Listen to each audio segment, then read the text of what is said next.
ñetti façon nit rek moo am nit ñi ñett rek lañ ku mel ne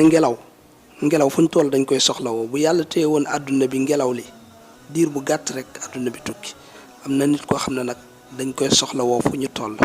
waaye am na nit koo xam ne yenn saa yi rek lañ koy soxlawoo kooku dafa mel ne li ñuy wax médicament garab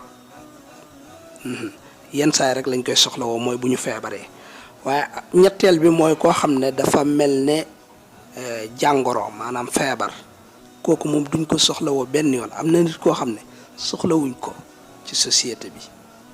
fexee la mel ne ku njëkk ki mooy nit koo xam ne dafay mel ne ngelaw dañ koy soxlawoo fu ñu toll wasalaamualeykum